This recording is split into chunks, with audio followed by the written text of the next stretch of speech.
윤석열 대통령이 2박 4일간의 체코 방문을 마치고 귀국했죠. 그동안 국회에서 넘어온 법안 처리를 비롯해 의정 갈등 해결 등의 현안이 산적해 있습니다. 한편 야권에서는 김건희 여사의 공천 개입 의혹과 관련해 공세 수위를 점점 키우는 모습인데요. 한 주간의 정치권 소식 두 분과 함께 정리해 보겠습니다. 이종근 정치평론가, 배종호 세한대 교수 두 분 나오셨습니다. 안녕하십니까? 안녕하세요. 네. 자, 윤석열 대통령이 체코 방문을 마치고 돌아왔습니다. 우리 정상이 9년 만에 방문이라고 하는데 특히 이번에는 원정과 관련해서 외교 성과가 있었다 이런 평가예요. 두 분께 이제 한 분씩 어떻게 판단을 하시는지 평가하시는지 좀 여쭤보겠습니다. 먼저 배 교수님부터 여쭤볼까요? 일단 이번 이제 윤석열 대통령의 체코 방문은 한국 정상으로서는 이제 9년 만에 방문하신 것이기 때문에 이제 상당한 의미가 있는데 문제는 이번에 대형 악재가 터졌어요. 체코 현지 언론이죠, 블레스코라고 굉장히 인기가 있는 대중 일간지라고 그래요. 근데 이 체코의 대중 일간지에서 대통령의 부인 김건희 여사에 대해서 주가 조작 문제 또는 논문 표적 문제 그리고 탈세 문제 이런 것들 이제 집중 보도를 했단 말이에요. 대통령이 순방 기간에 이거는 이제 상당히 좀 국제적으로 망신살이 뻗친 것이죠. 과거에 리투아니아 방문했을 때 그때도 이제 명품 쇼핑장을 방문해 가지고 이게 논란이 됐는데 대통령의 부인이 이렇게 이제 현지 방문해서 이런 보도가 됐다는 건 이제 국민의 한 사람으로서 저도 이제 굉장히 안타깝고 지금 이제 윤석열 대통령의 이번 체코 방문의 핵심은 결국 이제 원전 건설 수주 아니겠습니까? 예. 근데 이제 굉장히 우호적인 분위기는 양 대통령 사이에 만들어졌지만은 구체적인 이제 계약으로는 이어지지 않았고요. 앞으로 이제 계약이 좀 순탄치 않은 게 미 웨스팅하우스가 원천 기술을 갖고 있습니다. 그런데 체코 반독점 사무소에 지금 진정을 했단 말이에요. 그런데 지난번에 핵 공유 그룹의 그 지침에 따라서 미국의 기술을 제3자에게 이전할 때는 이제 미국의 동의가 있어야 되고 그렇다면은 이 웨스팅하우스사의 동의가 있어야 되는데 그러면 이제 그에게 기술료를 줘야 되는 그런 상황이에요. 실제로 이제 바라카 원전 같은 경우에 총 186억 달러를 규모를 했는데 그때 이제 20억 달러를 기술료를 줬다는 거예요. 근데 이번에는 이제 체코 같은 경우는 한 40조 정도 된다고 그래요. 그래서 엄청난 그에게 기술료를 줘야 되는데 문제는 덤핑 수주 얘기도 나오고 있어요. 그래서 만약에 덤핑 수주가 되고 그에게 기술료를 주면은 오히려 수조 원의 손실을 볼 수 있다. 이런 문제 제기를 또 야당에서 하고 있는 상황입니다. 우리 평론가님께서는 어떻게 평가하십니까? 일단 9년 전과 이제 비교를 한다면 9년 전에 문재인 대통령과 김정숙 여사가 체코를 방문했습니다. 원전이라는 사실 핑계였죠. 왜냐하면 당시에 남미에서 벌어지는 정상회의 때문에 순방차 가는데 체코를 들르지 않고 반대 방향으로 가도 되는데 체코를 들러서 지금 파벨 대통령이 오늘은 파벨 대통령과 총리가 이번에는 다 나왔지만 당시에 대통령이 실권이 있는데도 대통령이 없는데도 불구하고 갔습니다. 어떻게 됐지요? 그 성당만 구경하고 나왔습니다. 원전이라고 이야기는 하지만 전혀 원전과 관련된 아무런 어떤 결과도 없었죠. 자, 이번에 몇 가지 어떤 사안을 말씀을 드리면 웨스팅하우스와 관련돼서 웨스팅하우스가 제소를 했지만 1심에서 웨스팅하우스가 패소를 했습니다. 이유는 정부가 아니다. 미국 정부가 아니다. 정부가 아닌 회사다라는 것이고요. 두 번째는 바라카에서도 물론 웨스팅하우스가 문제 제기를 했고 거기서 일정 정도의 기술료를 지불을 했습니다. 그것까지 사실 감안을 해서 웨스팅하우스와 관련된 지금 협상을 계속 들어가 있는 것이고요. 마지막으로 덤핑과 관련해서는 그야말로 가짜뉴스다라고 할 수밖에 없는 게 실제로 액수를 한번 보시죠. 지금 덤핑을 주장하는 민주당 측이나 혹은 일부 언론에서 제목을 이렇게 뽑았습니다. 어떻게 킬로그램당 3,571불로 이렇게 저가 수주를 할 수 있느냐라고 했는데 사실은 3,571불이라는 건 세계 원자력 협회 WNA가 2021년 기준으로 한국의 원전 건설 단가가 그 정도라는 거예요. 근데 프랑스는 바로 7,131불입니다. 가격 경쟁력이 있다는 것이지 3,571불이 이번에 그렇게 계약이 됐다는 뜻이 아니거든요. 이번에 계약한 걸 보면 24조 원이라고 하잖아요. 그런데 최대 100,000메가와트입니다. 원전 2기당 1,000메가와트라면 킬로그램당으로 따지면 $8,000예요. 이건 어마어마한 액수입니다. 그러니까 지금 3,571달러로 수주한 게 아니라 $8,000로 수주한 것이고 우리가 가격 경쟁력이 프랑스보다 많다는 것이고 예. 한 말씀만 더 드리면 이번에 그냥 체코와 최종 계약 단계까지 가면 어떻게 되냐면 체코의 문제가 아니라 이게 프랑스하고 저희가 경쟁을 하고 있습니다. 프랑스가 우리보다 굉장히 이 유럽 내에서는 앞서 있는데 체코로 우리가 수주를 하게 되면 그다음 폴란드라든지 그 주변에 지금 줄줄이 예. 우리가 도미노로 딸 수가 있거든요. 부가가치까지 포함을 해서 계산을 해야지 단순히 3,571달러라는 수치에 지금 잘못 오인돼서 이것을 덤핑이다라고 주장하는 건 잘못됐다라고 그럼 생각합니다. 이번 방문이 그 최종 수주 가능성을 좀 높였다. 이거는 이제 그렇다라고 보시는 거죠? 예, 두산 스코다 파워라는 회사가 있습니다. 현지 회사예요. 150년 역사인데 이 스코다 파워와 지금 계약을 맺은 게 뭐냐면 스코다 파워가 이 최종 계약이 되면 그다음에 두코아니 원전에 자그마치 증기 터빈을 계속 생산해서 공급할 계약을 맺은 거예요. 그렇다면 저 체코에서 봤을 때 자기네 회사가 계속 이렇게 공급할 수 있는 계약을 맺었다라는 건 최종 계약을 맺지 아니한다면 그런 계약을 맺겠습니까? 그러니까 상당히 가까워졌다라고 할 수가 있죠.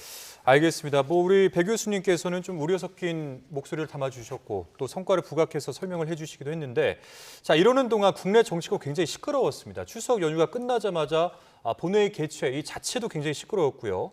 또 본회의가 개최가 됐고 이 안에서 김건희 여사 특검법 포함해서 3개 법안이 통과되지 않았습니까?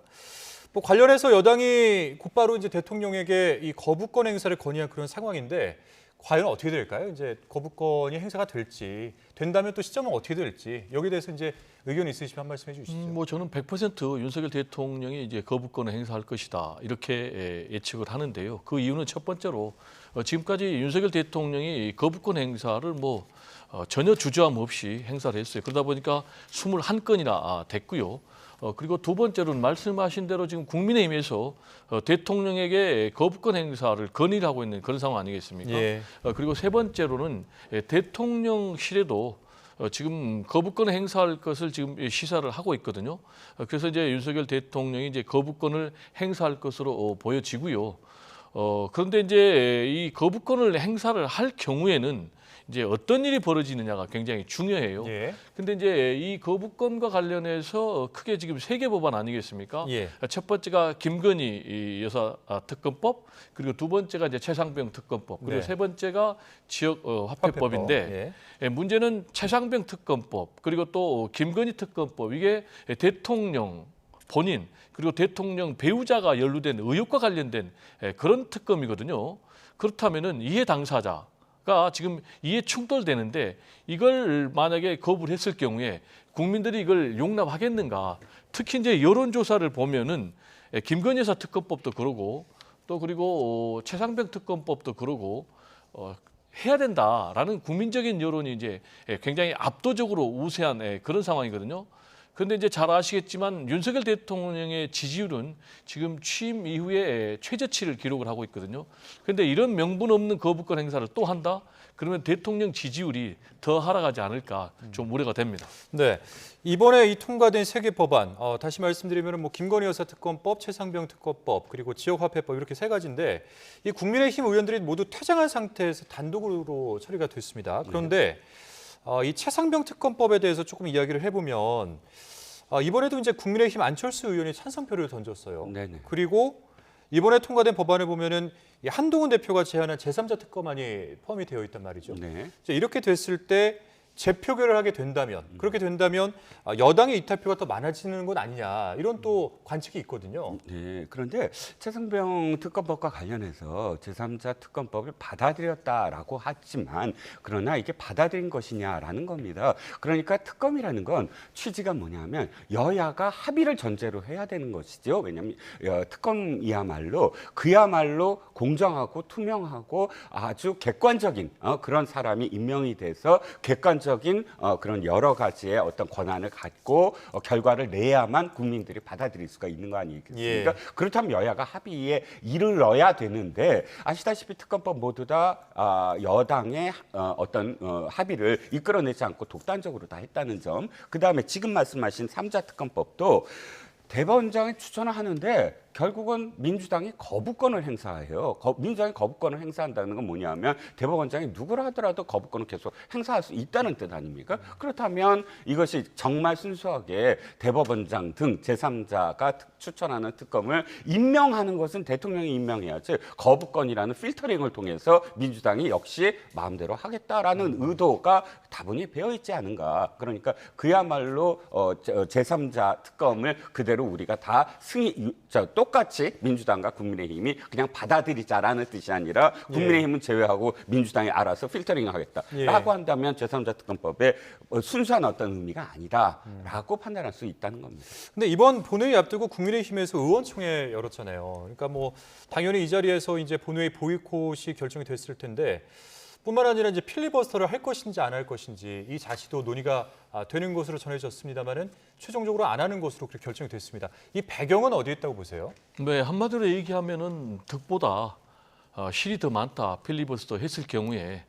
왜냐하면은 지금까지는 계속해서 지금 소수 여당이 거대 야당에 맞설 수 있는 유일한 카드는 이제 필리버스터였거든요. 근데 이번에 처음으로 이걸 포기를 했어요. 그럼 이제 왜 포기했을까?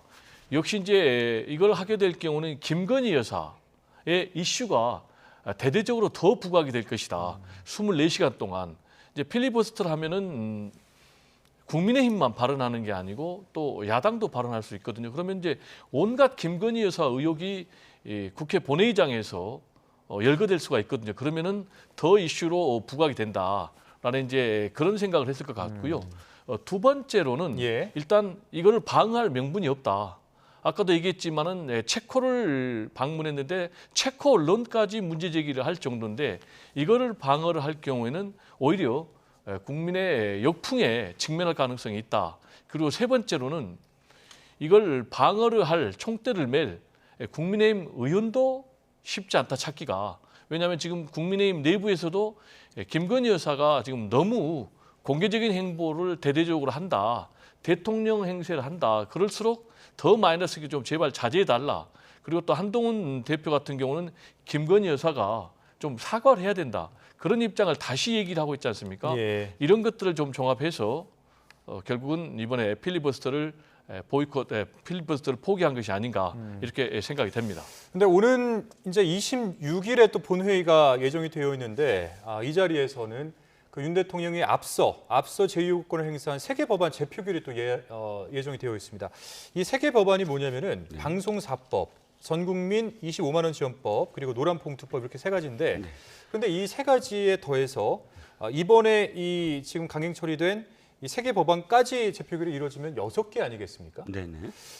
근데 여야를 떠나서 이런 모습을 바라보는 국민 입장에서 굉장히 좀 피로감을 느끼는 누가 더 잘했다 잘못했다 이런 걸 떠나서 뭔가 이렇게 법안 강행 그리고 또 거부 거기에 또 폐기 뭐 이렇게 계속 이제 반복되는 이 모습이 굉장히 좀 답답한 모습으로 비춰질 수 있는데 어떻게 보세요, 평론가님? 글쎄요, 저는 사실 이제 양당의 어떤 전대 전에는 참 앞이 안 보였다가 전대가 끝난 다음부터 사실상 똑같은 인물이지만 그럼에도 불구하고 새롭게 전대를 통해서 어떤 뭐 권력의 어떤 정당성을 획득한 두 대표가 새롭게 시작을 할 것이다라고 전망을 했습니다. 뭐 기대 섞인 전망이긴 하지만 그래서 사실상 11년 만에 여야 대표가 만나기도 했고요. 그런데 만남 이후에 사실 또 도돌이 펴니다. 이번에도 역시 똑같은 어떤 결과가 나오지 않을까 싶고요. 필리버스터를 안 한 이유 중에 하나가 사실은 피로도 때문입니다. 왜냐하면 아까 그 3개 법안 중에 2개 법안은 하나는 그러니까 김건희 특검법은 2번이나 지금 특검법이 다시 나온 거고요. 최혜병 특검법은 4번이나 나왔거든요. 그때마다 지금 필리버스터를 계속했기 때문에 의원들의 어떤 피로도도 많고 또 국민들이 바라봤을 때도 피로한 그런 어떤 상황입니다.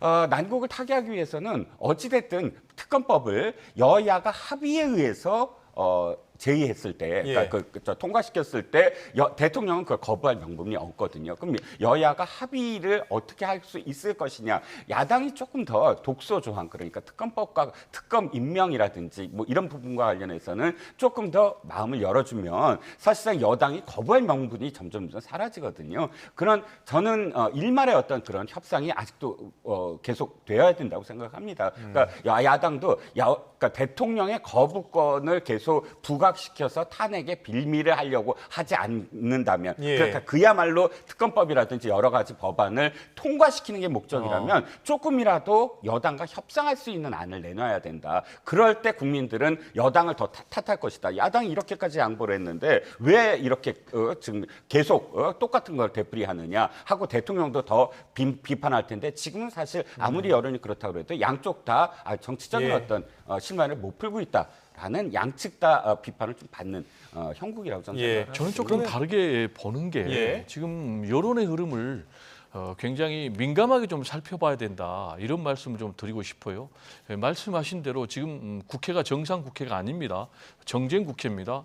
거대 야당이 밀어붙이면 지금 대통령은 거부권 행사하고 그리고 재표결에서 부결되면 다시 또 처리하고 또 거부권 행사하는 이런 악순환인데, 그런 와중에 지금 여론의 흐름은 어떻게 흘러가고 있냐면 윤석열 대통령 지지율이 아까 말씀드린 대로 지금 취임 이후에 최저치를 기록을 했습니다. 그리고 집권당인 국민의힘도 최저치를 기록을 했어요.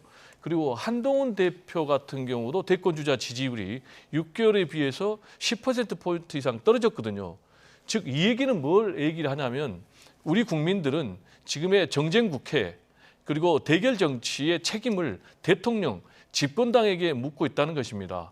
특히 이제 계속해서 대통령이 거부권을 행사하고 있는 최상병 특검법, 김건희 특검법, 또 방송법도 마찬가지입니다. 여론이 압도적으로 통과시켜야 된다라는 여론이 높아요. 이 얘기는 대통령이 지금 국정 운영이 잘못됐다라고 판단하고 있는 거예요. 그런데도 지금 대통령께서는 4월 10일 총선 참패 이후에 앞으로는 국정 운영을 바꾸겠습니다 라고 대국민이 사과를 했는데 지금 전혀 바꾸지 않고 오히려 강화하고 있거든요. 그러면 문제는 앞으로 어떻게 되느냐. 현재 20%가 무너진다. 그러면 10%대 간다. 그렇게 되면 어떻게 되느냐. 아시겠지만 박근혜 전 대통령 같은 경우도 17% 떨어지면서 국정농단 관련된 여러 가지 비리 의혹들이 터지면서 결국은 탄핵의 길로 갔기 때문에 불행한 그런 사태를 맞지 않기 위해서도 예. 좀 대통령께서 국정 운영 방식을 좀 대대적으로 바꿔야 된다라는 얘기를 좀 드리고 싶습니다. 알겠습니다. 자, 이제부터는 이 전국 대화 주제를 야권으로 조금 옮겨 보겠습니다. 이번 이제 10월 16일에 다음 달 16일에 재보궐 선거가 있을 예정인데요. 이를 두고 좀 야권 내에서 신경전이 좀 커지는 모습이 관측되고 있습니다. 조국혁 신당의 조국 대표가 호남에서 월세 자리를 하겠다 이러면서 이제 총력전에 나서는 그런 모습인데, 그런데 이 지역들이 사실 같은 야권이지만 민주당에서도 이렇게 뭐 쉽게 포기할 수 있는 그런 지역은 아니지 않겠습니까? 그러니까 뭐 일각에서는 이제 이렇게 이제 신경전이 계속되기 때문에 야권 연대 대신에 뭔가 이 야권 균열의 신호탄이다 이런 관측도 나오고 있는데, 평론가님 보시기에는 어떻게 바라보고 계세요? 선거에 있어서는 사실 적이 될 수밖에 없죠. 왜냐하면 절박합니다. 그 조국혁신당은 왜 절박하느냐?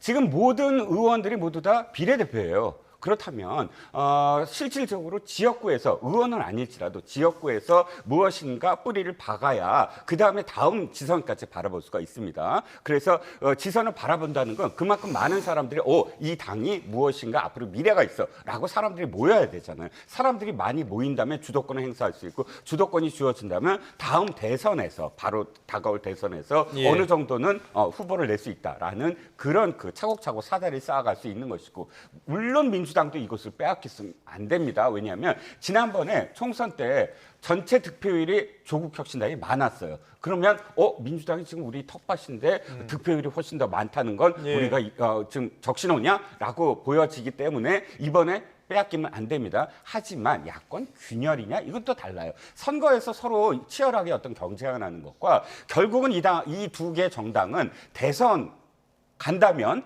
단일화 되거든요. 언제나 민주당 계열의 정당이 분열과 또 분당과 통합을 하는 이 시스템, 아까 순환 구조로 보면 총선이나 지선 때는 분당 해요. 그래서 각각 뭐 호남에서 싸워요. 그러다 대선 때는 꼭 합당을 하거나 뭐 후보 단일화를 하거든요. 그래서 대선 때까지는 확실하게 뭐 다시 통합을 하겠지만 예. 그러나 그 전에 재보궐이든 지선이든 주도권 다툼은 계속할 것이다. 라는 주도권 다툼은 계속할 것이다. 근데 이제 여러 지역이 있습니다. 뭐 호남 지역도 있고 뭐 경남 지역도 있는데 특히 이제 부산 금정구 같은 경우에는 이 박지원 의원이 야권 단일화를 해야만 승리할 수 있다 이렇게 했는데 야권 단일화 이건 이제 가능성이 있습니까? 가능성은 여전히 남아 있다. 이렇게 봅니다. 그 이유는 여기는 이제 전통적인 보수 여권의 텃밭이거든요. 예. 그래서 만약에 부산 금정구청장 선거에서 민주당 그리고 조국혁신당이 후보 단일화를 못한다면은 필패가 예정이 돼 있는 그런 상황이거든요. 그래서 저는 이제 가능성이 상당히 남아 있고 또 가능성이 꽤 높다 이렇게 보여지고요. 지금 이제 이 부분의 결론이 굉장히 중요한 게 만약에 민주당과 조국혁신당이 부산 금정구청장 선거에서 단일화한다면 앞으로 대선까지 양당은 연대 협력을 계속 이어나갈 수가 있는데 반면에 여기서 분열해서 패배한다. 그러면 이제 두 당이 경쟁적인 협력보다는 제가 볼 때는 이제 분열적 경쟁으로 갈 가능성이 굉장히 높기 때문에 분열적 경쟁. 예, 이거 좀 유의미하게 지켜봐야 되고 그렇지만은 지금 조국혁신당에서는 공개 토론한 뒤에 단일화를 하자 이렇게 얘기를 하고 있는데 여기에 대해서 지금 민주당은 반응을 안 하고 있거든요. 반응을 안 한 이유는 일단 전남 영광과 곡성에서도 조국혁신당 여기 민주당의 텃밭입니다. 예. 여기서 경쟁을 하고 있는데 172석의 제1야당이 제1당이 12석의 지금 조국혁신당과 부산 금정구청장 또 단일화까지 경쟁을 해야 되냐. 이건 모양새가 너무 빠진다. 그래서 이제 반응을 아예 안 하고 있는 것 같은데 제가 볼 때는 결국은 후보 단일화를 해야 되고 또 할 가능성이 여전히 높다. 이렇게 전망을 합니다. 그럼 짧게 여쭤보면은 네. 사실 이번 재보궐 선거가 물론 이제 국회의원 재보궐 선거가 아니기 때문에 선거 자체는 비교적 미니 선거인데 패배하는 쪽에서는 타격이 굉장히 클 것이다 이런 전망이 있거든요. 어떻게 보세요?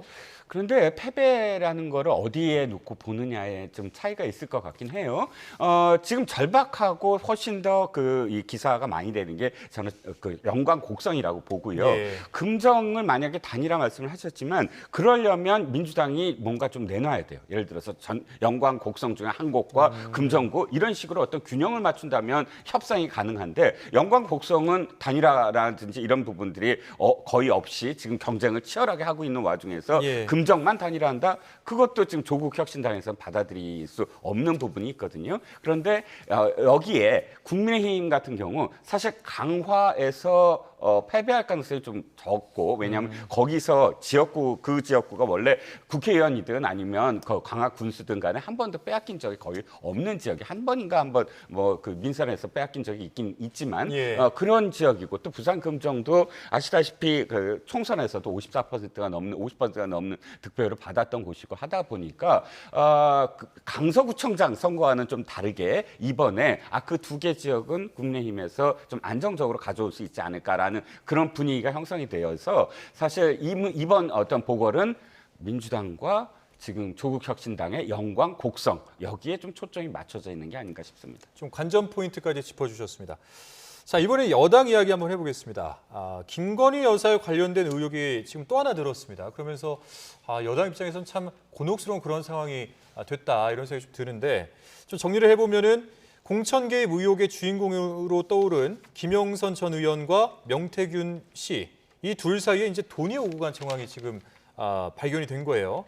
그러니까 지난 2022년 6월 창원 의창 지역구 재보궐선거가 끝난 다음인 건데 공천에 대한 대가 여부가 만약에 확인이 된다면 그 다음 시나리오를 저희가 어떻게 한번 예상해 볼 수 있을까요?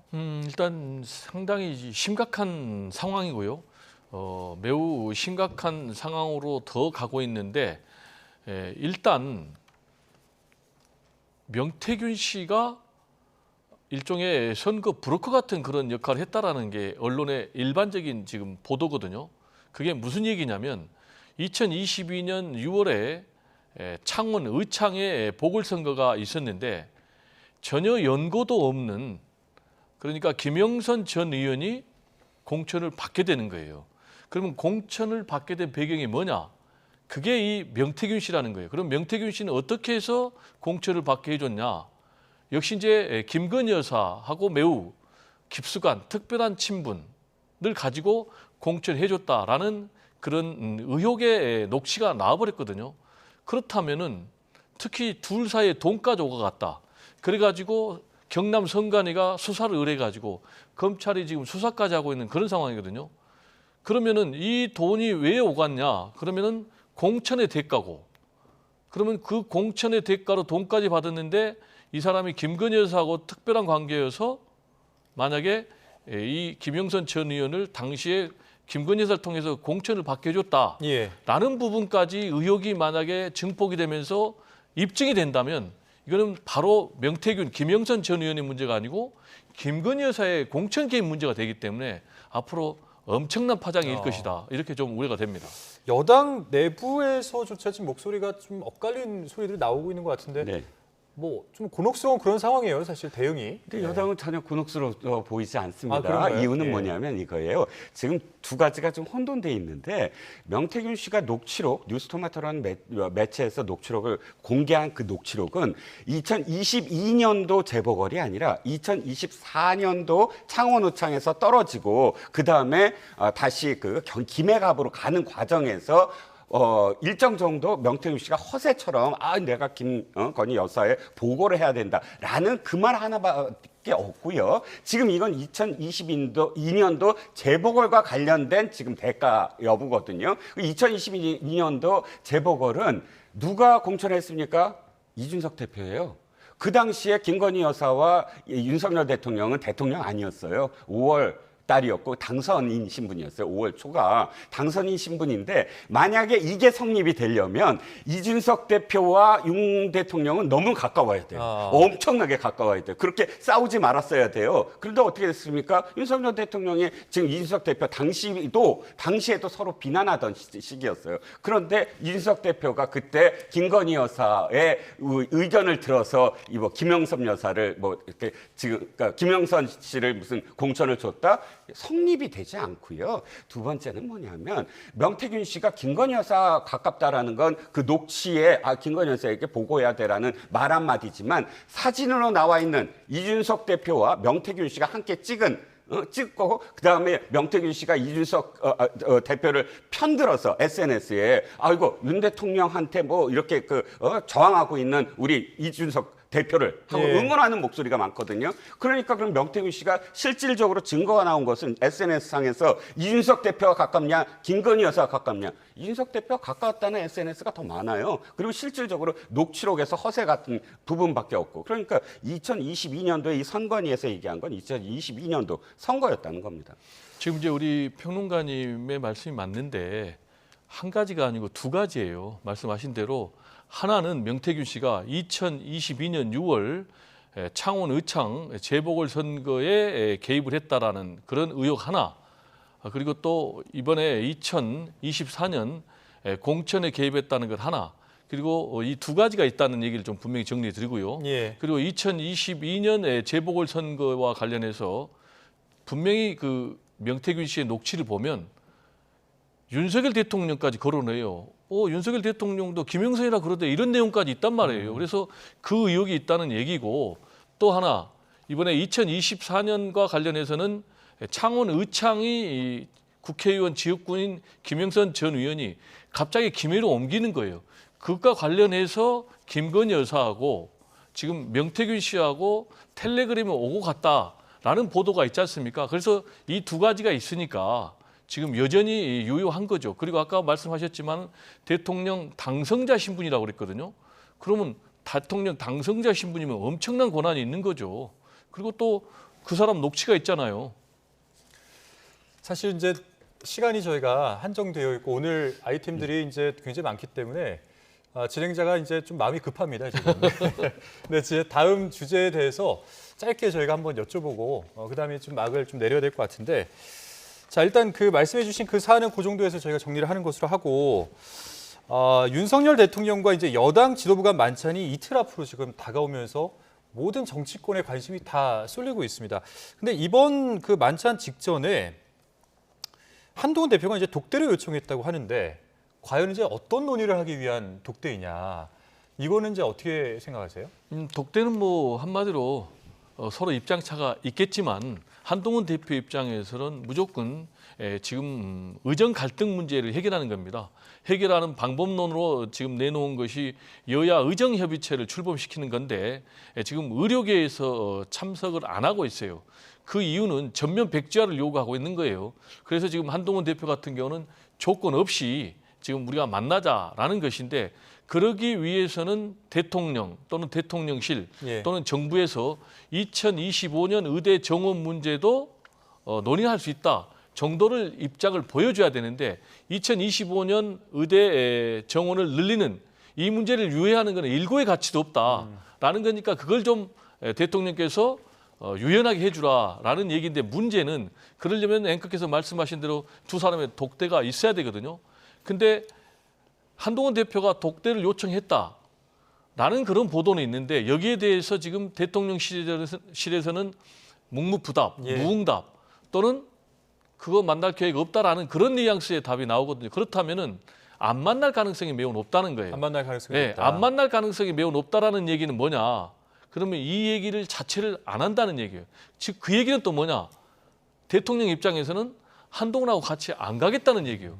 그렇게 되면 어떻게 되느냐? 한동훈 예. 대표는 만찬장에서 제가 볼 때 공개적으로 얘기를 할 가능성이 있어요. 어떤 얘기?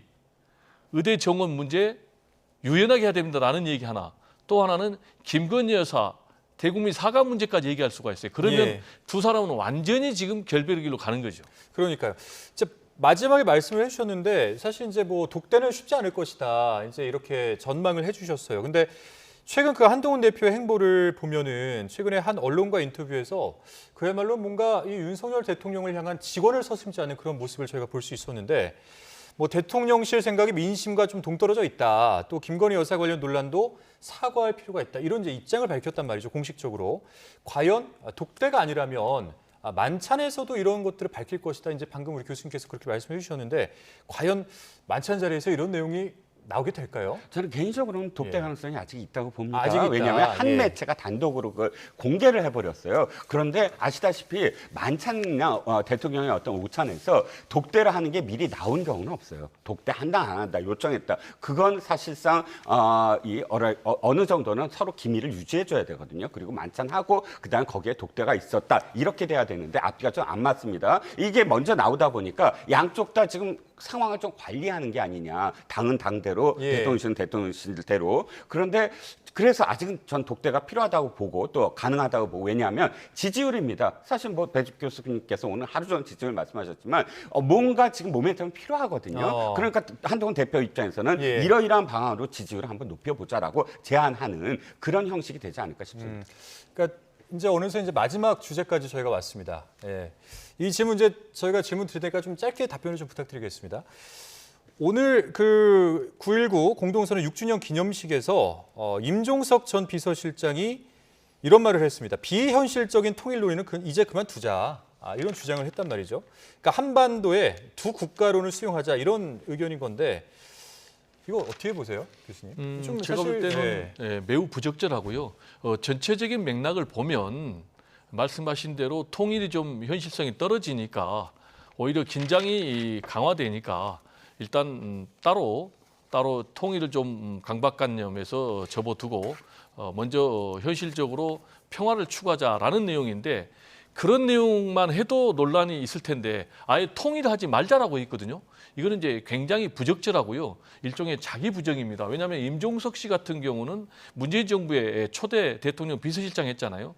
그러면서 지금 정전협정으로 되어 있는 걸 종전선언으로 가자는 한반도 평화 프로세스를 얘기를 했거든요. 예. 결국 그 얘기는 이제 통일로 가자는 건데 이걸 지금 부정한 거예요. 그리고 아시겠지만은 통일은 우리 민족의 당입니다.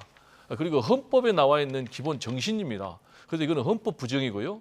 우리의 민족의 당위를 부정하는 것이어서 지금 민주당에서도 반발이 있는가 하면은 진보 진영에서도 심지어는 임종석 씨를 향해서 변절자다라는 얘기까지 나오고 있는 그런 상황입니다. 그러니까요. 이게 이제 사실 민주당 내부에서도 굉장히 이제 뭔가 비판 목소리가 굉장히 크게 나오고 있는데 뭐 설익은 발상이다.